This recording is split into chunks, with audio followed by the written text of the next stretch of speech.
On the night of February 18, 1945, 700 men of the 10th Mountain Division stood at the base of Riva Ridge in the northern Apennines. The year was 1945. Above them lay 1,500 feet of nearly vertical rock, a cliff face so steep that the German defenders at the summit considered it impossible to climb. Because of this, the Germans had left the ridge lightly guarded, focusing their machine guns on the easier valley approaches. The American plan was a radical gamble involving a silent nighttime ascent using fixed ropes and pitons to ensure silence. The men were ordered to climb with empty chambers in their rifles. If they encountered a German sentry, they were to use only their bayonets. One accidental shot or one falling rock would alert the entire German line and turn the cliff into a vertical slaughterhouse.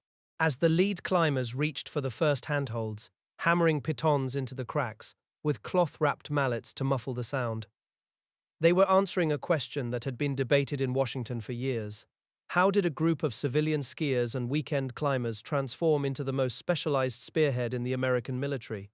To understand how these men ended up on a cliffside in Italy, we have to look back 5 years to a world that still viewed skiing as a niche recreational hobby. In 1940, the American military was what historians often call a tropical army.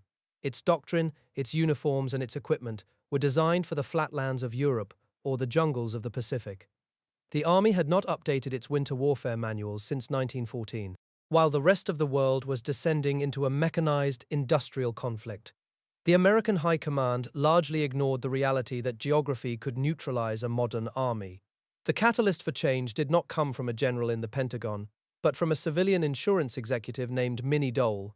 In February 1940, Dole was sitting in Johnny Seesaw's, a rustic inn in Peru, Vermont, that served as a hub for the growing New England ski culture. Johnny Seesaw, the innkeeper, watched as a group of friends gathered around a fireplace to discuss the news coming out of Northern Europe. The Soviet Union had recently invaded Finland, and the world was watching a military miracle. Small, mobile Finnish ski units were annihilating massive Soviet columns. The Finns used the terrain as a weapon, appearing from the tree line on skis, striking and vanishing before the Soviet tanks could even traverse their turrets. Dole looked at the 3,000 members of his National Ski Patrol and realized that the United States had a massive untapped reservoir of talent. There were roughly 200,000 recreational skiers in the country by then, men who already knew how to survive in sub-zero temperatures and navigate high-altitude terrain. Dole began a relentless lobbying campaign, leveraging his social connections to bypass military skepticism. He argued that you could not simply take a boy from the plains of Kansas, give him a pair of slats, and expect him to fight in the mountains. You had to start with the mountain man and teach him how to be a soldier. This was a fundamental shift in how the military thought about recruitment. For the first time, the Army allowed a civilian organization to act as the primary recruiting agency for a specific unit. To join what would become the 10th Mountain Division, a volunteer needed 3 letters of recommendation, attesting to their character and their specific mountain skills. This created a unique bottom-up military culture. The barracks were filled with Ivy League graduates, world-class ski jumpers, and European refugees who had fled the Nazis. To understand why this mattered, you have to look at the tactical gap the Army was trying to bridge. In the early 1940s, the military tried to conduct winter tests with standard infantry equipment. The results were disastrous. Standard leather boots led to widespread frostbite, and heavy wool overcoats became waterlogged and froze solid. The movement born at Johnny Seesaw's wasn't just about skiing. It was about inventing an entirely new way for the American soldier to exist in the wild. By the time the men were clinging to the rocks of Riva Ridge in 1945, that Vermont fireplace conversation had been codified into a lethal military reality. The division had spent years at Camp Hale, Colorado, training at 9,000 feet, learning that a mountain is not just an obstacle to be bypassed, but a platform to be seized. On that night in Italy, as the first squads reached the summit and looked down at the unsuspecting German campfires below, the tropical army was officially dead. The specialized force that Minnie Dole had envisioned was no longer an experiment. It was a weapon. The blueprint for the mountain soldier was complete. In September 1941, the insurance executive walked into the War Department with a stack of letters and a blunt message for the High Command. He wasn't a soldier, but he understood a reality the generals were trying to ignore. The war was moving into terrain that would swallow a standard infantryman whole. To understand the friction of this moment, you have to picture the office of the Chief of Staff. General Marshall sat behind a desk piled with reports from the front lines on the continent, where conventional forces were already freezing to death in the thousands. Marshall was a pragmatist. He had spent his career building an army of millions. And here was a civilian telling him that he needed a boutique unit of specialized athletes. The numbers coming out of the Mediterranean were undeniable. One army had lost 25,000 men to combat, but 10,000 more had simply frozen. Marshall listened as the executive argued that high-altitude warfare wasn't just a change in weather, it was a change in culture. You couldn't just take a soldier and put him on the peaks. You had to take a man who already belonged to the peaks and teach him how to fight. General Marshall, who was currently overseeing the largest expansion in American history, pushed aside a stack of infantry manuals and made a decision that broke every rule of military bureaucracy. He authorized the Civilian Rescue Group to act as the primary recruiting agency for a new specialized regiment. He signed the order, and the experiment began.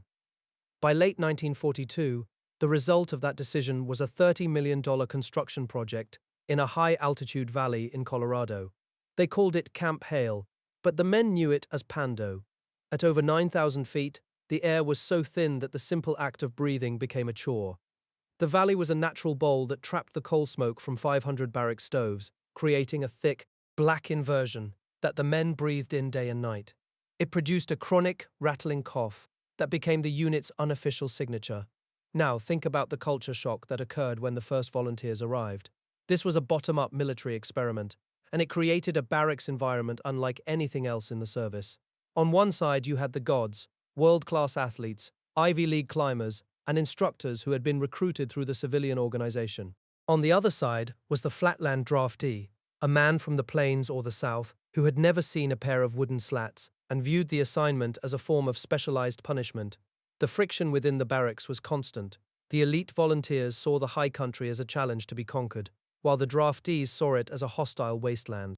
One draftee from Tennessee, struggling with the heavy wooden boards in the deep powder, looked at his sergeant and cursed the day he was sent to the mountains. To him, the gear was not a tool for movement. It was 80 pounds of dead weight designed to trip him in the snow. He called the long wooden runners his boards of misery and spent his days tangling his legs in the bindings, while the experts glided past. This was not just a social divide, it was a fundamental struggle to define what this unit was supposed to be. Was it a club for the wealthy and athletic, or was it a lethal tool for the infantry? The training at Camp Hale was a meat grinder designed to answer that question. The men were forced to live in the wild for weeks at a time, testing stoves that would not light and sleeping bags that turned into frozen blocks of ice. They were learning that survival at 10,000 feet is a full-time job. The experts taught the recruits how to use the Birdman lean to balance their heavy rucksacks and how to melt snow for water without burning their limited fuel. They were being forged into a force that could live where the enemy thought no one could survive. But as the winter of 1942 turned into spring, the division was still a unit without a mission. They were the most highly trained specialists in the world, but they were sitting in a valley in Colorado, while the rest of the army was already in the fight. The high command did not quite know where to put them. They were too specialized for the flatlands, and too valuable to waste in a standard offensive. While the men trained in the thin air of the Rockies, the war was already waiting for them in the most desolate corner of the Pacific. The blueprint for the specialized soldier was no longer a theory. The test would come in the fog. In the summer of 1943, the experiment was finally moved out of the high-altitude laboratory of the Rockies and into the North Pacific. The destination was Kiska, a volcanic rock in the Aleutian chain that the Japanese had occupied a year earlier. To understand the stakes of this deployment, you have to look at a map of the Pacific theater. The Aleutians are a 1,000-mile bridge of fog and storm, where the weather is consistently more lethal than the enemy. The mountain men were issued their specialized gear, white camouflage anoraks and heavy rucksacks, and told they would spearhead the first American invasion of Japanese-held territory since the war began. Now, think about the psychological tension of that landing. On August 15th, 35,000 troops hit the beaches under a blanket of fog so thick that a man could barely see the end of his own rifle. They had been briefed to expect a bloodbath. Intelligence suggested thousands of Japanese defenders were dug into the ridgelines, waiting to turn the volcanic slopes into a slaughterhouse. Instead, the mountain troops found a ghost island. The Japanese had successfully evacuated over 5,000 men under the cover of the fog weeks earlier, leaving behind only half-eaten meals, board games, and booby-trapped radios. This created a specific kind of tactical nightmare. One scout, creeping through the grey willy-waw winds that blew horizontally across the tundra, moved toward what looked like a manned trench on a high ridge. He had his finger on the trigger, every nerve ending screaming for a target in a landscape where vision was limited to a few yards. When he finally reached the lip of the earthwork, he found nothing but empty teacups and the eerie silence of a deserted camp. This was a psychological trap. For the next 8 days, the mountain troops fought an invisible enemy. In the blinding mist, men began to shoot at shadows, at moving bushes, or at their own echoes. By the time the island was declared secure, over 20 Americans were dead from friendly fire. They had survived years of grueling mountain training only to kill each other in the fog. The survivors returned to the ships with what the medics called the Aleutian stare, a fixed, vacant expression born of waiting for a bullet that never came from an enemy that was not there. The island was a graveyard of expectations. If the Aleutian campaign was a failure of intelligence, the next test back in the American West was a failure of physics. In February 1944, the division was ordered into the Homestake Lake maneuvers, a 3-week exercise at 13,000 feet that the men would later mockingly call the retreat from Moscow. The goal was to prove that a full division of 14,000 men could operate as a self-sufficient combat unit in deep winter. To understand why this mattered, you have to realize that the army was still trying to figure out if it could actually feed and move a city-sized group of people in sub-zero temperatures. The reality was a logistical catastrophe. The temperature on the ridges dropped to 30 degrees below zero. The specialized equipment that had looked so promising during small-scale tests began to disintegrate under the pressure of a full-scale deployment. The standard-issue pyramid tents trapped the moisture from the men's breath, turning the interior walls into sheets of ice that rained down on them in their sleep. Down-filled sleeping bags, once they became damp from condensation, turned into heavy blocks of frozen mush that provided zero warmth. Consider the physical reality for the men on those ridges. During one night of a blinding blizzard, a survivor of the exercise found himself unable to move his legs as the wind stripped the heat from his body. With his specialized shovel broken and his gloves frozen into stiff claws, he began digging a snow cave with his bare hands, clawing into a deep drift just to escape the wind. He spent the night huddled in a hole of his own making, listening to the sound of his own shivering, while dozens of his comrades were being evacuated with severe frostbite. When the maneuvers ended, the division had suffered over 100 casualties without firing a single shot. The retreat from Moscow proved a hard truth that the high command was slow to accept. The army's winter doctrine was still fundamentally broken. They had the mountain men, but they did not have the industrial tail to support them. The stoves failed to light. The tracked weasel vehicles threw their treads in the deep snow. And the men learned that in the high country, the environment is not an obstacle to the mission, it is the mission. This was the moment the romantic image of the ski trooper finally died, replaced by the grim, mud-caked reality of the mountain infantryman. The division was no longer a group of athletes on a winter holiday. They were a specialized tool that had been blunted by the very terrain they were meant to conquer.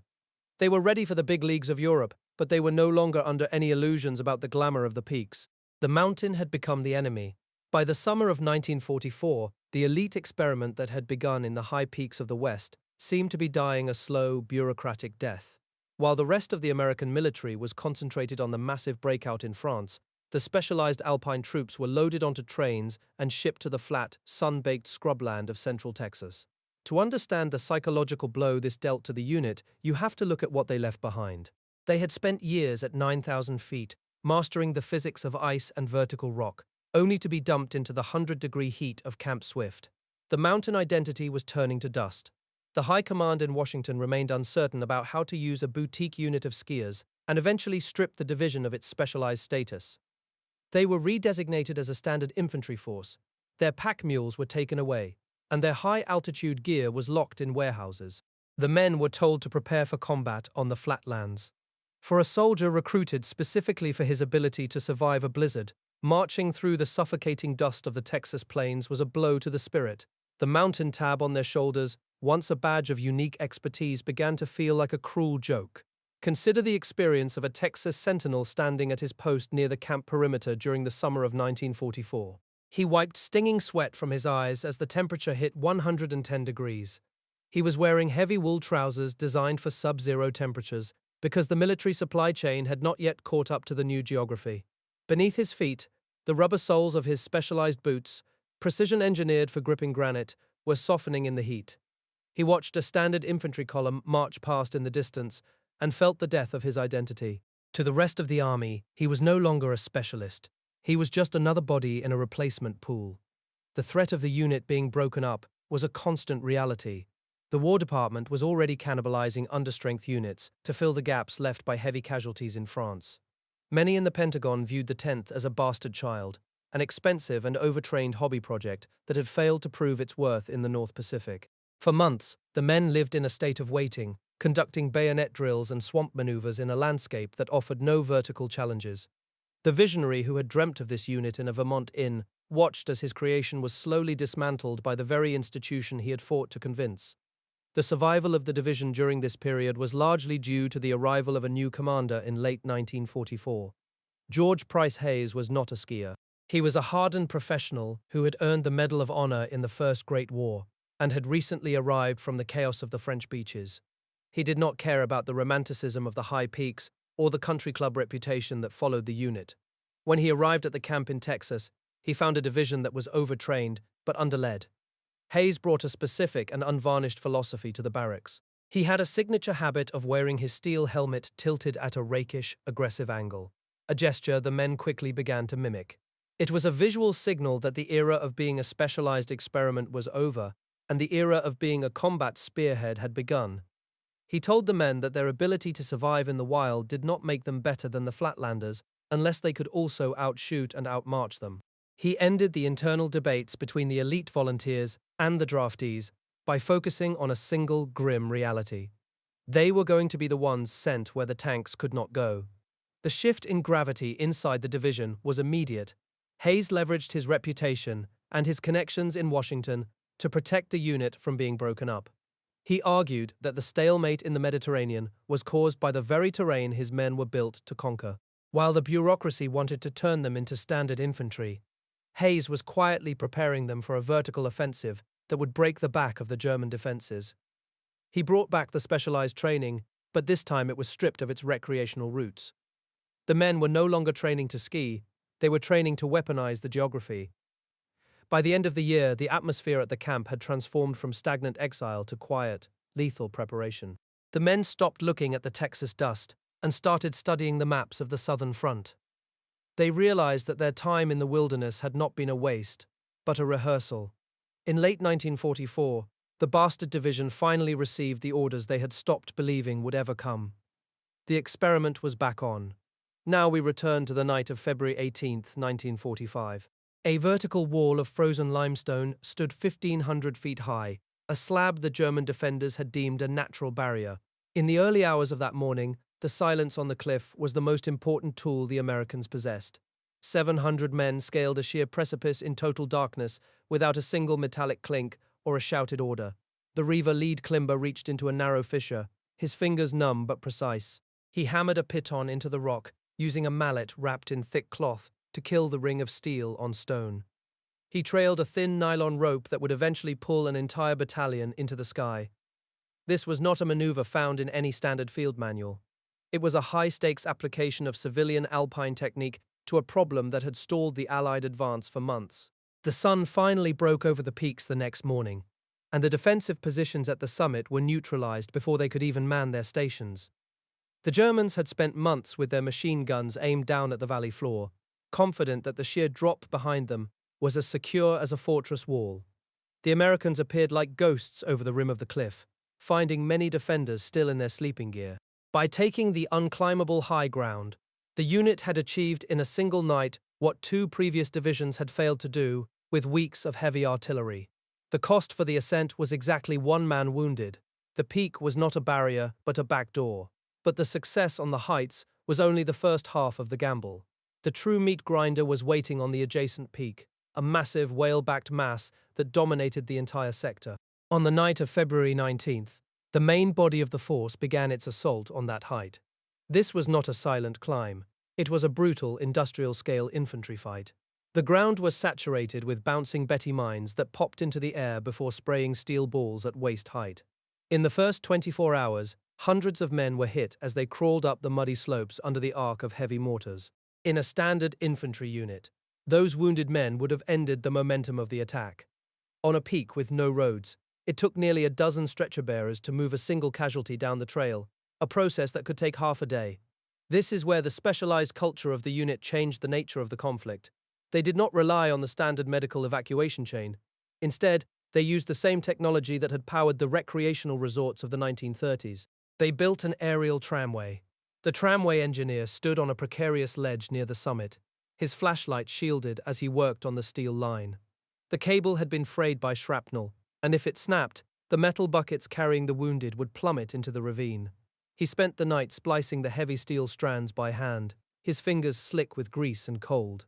He knew that every minute he saved meant another life preserved. This was a modular aerial lift that could move a wounded man from the firing line to a field hospital in less than 2 minutes.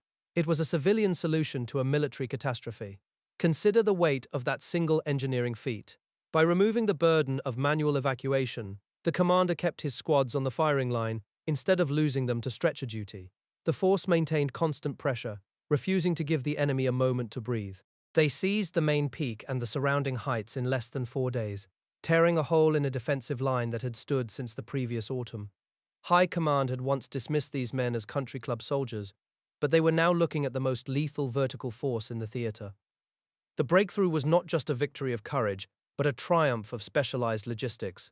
They had turned the terrain from an enemy into an ally by using ropes to climb and cables to survive. The experiment that began in a Vermont tavern was no longer a question of viability, but of potential. They had seized the high ground, and for the first time in the campaign, the road to the northern plains was open. These Alpine troops had proven they were more than athletes. They were the key. By the spring of 1945, the specialized force had descended from the jagged peaks of the Apennines into a landscape their training manuals had never truly anticipated. The Po Valley was a flat expanse of farmland, dominated by a single, massive obstacle called the Po River. To understand this shift, you have to look at the transition from vertical survival to horizontal speed. They were no longer climbing, they were sprinting. The German defense was in a state of fractured retreat, trying to pull back toward a final fortress in the north. The enemy was running for the mountains. There was a growing friction between the high-level command and a general on the ground who sensed the end was near. General George Price Hayes was leading a unit built for slow mountain maneuvers, but he was now operating with the velocity of a mechanized spearhead. When the division reached the banks of the Po on April 23rd, standard military procedure called for a total halt. A dispatch arrived from headquarters explicitly ordering Hayes to stop his advance so the rest of the Allied line could catch up. Hayes read the order in the dust of the road, looked at the retreating German columns on the far bank, and crumpled the paper. He did not just ignore the command, he effectively erased it. He knew that every hour given to the enemy was an hour they would spend digging into the next ridgeline. To understand why this mattered, you have to see the river not as a barrier, but as a reset button for the entire war. Hayes decided that if the army would not give him boats, he would find his own. This was the moment the elite mountain culture transformed into a form of organized piracy. The division had no official river crossing equipment, so they began to liberate anything that could float. The Po River hijacker, a sergeant from the lead reconnaissance elements, spotted a heavy civilian barge moored near a half-destroyed farmhouse. He did not wait for a requisition form or a signature from a bureaucrat. He stepped onto the wooden deck with a Thompson submachine gun and told the Italian owner that the boat now belonged to the mountain infantry. Within an hour, that single barge was ferrying jeeps and machine gun squads across the water. By the time the formal engineering units arrived with their rubber assault boats, the specialized division was already 5 miles deep into the northern bank. They had outrun their own supply lines and their own communications. They were moving so fast that they were frequently capturing German units from the rear. One patrol found a German staff car driving toward them, with officers casually discussing their retreat, only to be stopped by mountain troops who had arrived in a hijacked bakery truck. The front line had simply disappeared, but the sprint across the plains eventually hit a bottleneck that geography had designed as a final trap. This was Lake Garda, a long finger of water carved into the base of the Alps and flanked by sheer cliffs. The only road north was a narrow ledge cut into the rock, passing through a series of 7 dark tunnels. The Germans had turned these galleries into a nightmare of defensive engineering. They parked 88mm flak guns deep inside the stone, creating armored bunkers that were immune to airstrikes or traditional artillery. This was the Tunnel of the Dead. As the lead elements tried to push through the first gallery, the muzzle flashes from the German guns turned the stone tubes into chambers of fire and flying granite. There was no room to maneuver and no way to go over the cliffs. The specialized troops were forced to use the amphibious skills they had practiced in the Aleutians. They used tracked weasel vehicles to bypass the tunnels by driving directly into the lake, hugging the shoreline while snipers fired at them from the heights. Inside the tunnels, the fighting was a blind and primitive struggle. The men used white phosphorus grenades to clear the machine gun nests, the smoke filling the galleries until the soldiers were fighting by touch and the sound of breathing. It was a brutal version of the cave fighting they had feared in the Pacific. Even as surrender negotiations were happening in a palace to the south, the men in the tunnels were still dying for a few yards of wet pavement. The war refused to end quietly. The division eventually broke through the final tunnel by sheer persistence, seizing the escape routes to the Brenner Pass. They had transformed from a group of weekend skiers into a force that had outmarched the tanks and outthought the German high command. When the final surrender was signed on May 2nd, the mountain troops were already looking up at the peaks of the Alps. They had covered 150 miles in 10 days. They had won the race. The fighting on the peninsula did not end with a grand ceremony. It ended with a sudden, jarring silence. On April 30th, 1945, just 2 days before the official surrender, a shell struck a quiet square in a town called Torbally. Colonel William O. Darby, a legendary leader who had recently taken over a brigade in the division, was standing in the street checking his watch. He had survived the worst of the North African and Mediterranean campaigns, but he was killed instantly by a stray fragment. The man who had defined American special operations was gone, just as the guns were going cold. It was a final, bitter reminder that the peaks did not care about rank. When the survivors returned home, they did not leave the high country behind. They brought with them a hardened perspective on what was possible. Millions of dollars in specialized gear, nylon ropes, lightweight stoves, and rubber-soled boots were sold for pennies to a public that was suddenly hungry for the wilderness. But the most important thing they carried back was an obsession with traction and endurance. One of those veterans was a track coach named Bill Bowerman. He had spent months leading his men through the mud and the vertical rock of the jagged Italian ranges, and he became convinced that weight was the enemy of performance. Years after the war, he sat in his kitchen, looking at his wife's waffle iron. He realized that the same grip his men needed on a frozen limestone ledge could be applied to a running track. He poured liquid latex into the iron, ruining the appliance but creating the first prototype for a shoe that would launch a global empire. He was taking the grit he learned in the Mediterranean and applying it to the feet of the world. It was a direct line from a mountain foxhole to the finish line of a stadium. Then there was Fritz Benedict. He was a veteran who had seen the worst of the fighting, but he looked at the high-altitude terrain of the American West and saw a different future. In the late 1940s, he stood in the dirt of a fading silver mining town in the Rockies and unrolled a set of blueprints. He was not building a military installation, he was designing the first modern pedestrian village for skiing. He saw the heights not as a place to die, but as a place to live. He pioneered the hut system that still winds through the peaks today, creating a network of shelters that allowed civilians to experience high-altitude solitude without the fear of a machine gun. He was the architect of the transition from combat to play. How did a group of civilian skiers conquer Italy's impossible peaks? The answer was not found in a technical manual or the quality of their gear. It was seen in the way they looked at a cliff and refused to see an obstacle. It was the civilian-born belief that no terrain is impassable if a man has the right mindset and a trusted partner at the other end of the rope. They did not just win a campaign, they invented the modern way Americans interact with the wilderness. Decades later, the veterans returned to the Italian peninsula. They did not go to the cemeteries first, they went back to the cliffs. An aging veteran reached out a trembling hand to touch a rusted iron piton, still embedded in a crack of the limestone wall, left there during the night ascent in 1945. He did not speak about the tactics or the generals. He spoke about the man who had held the rope. He whispered that in the high places, you do not fight for a flag, you fight for the person on the other end of the line. The struggle was over, but the peak remained. Think about that the next time you see a trail marker or a pair of lightweight hiking boots. You are looking at the remnants of a specialized experiment that refused to be broken. The division was built on the idea that the mountain is a teacher, and though the instructors are mostly gone, the lessons are still written in the rock. If you want to honor them, do not just look at the map. Go where the road ends and the climbing begins. That is where the story truly lives. If your father or grandfather served in the mountain infantry or trained in the thin air of the Rockies during the war, I would be honored to read his story in the comments below. The unit, the peaks he climbed, and the specific things he carried home. Those personal details are the actual record of what happened in the high country, and they deserve to be preserved by the people who remember them. Thank you for listening, and please subscribe as we continue to tell the stories of the men who went where others could not.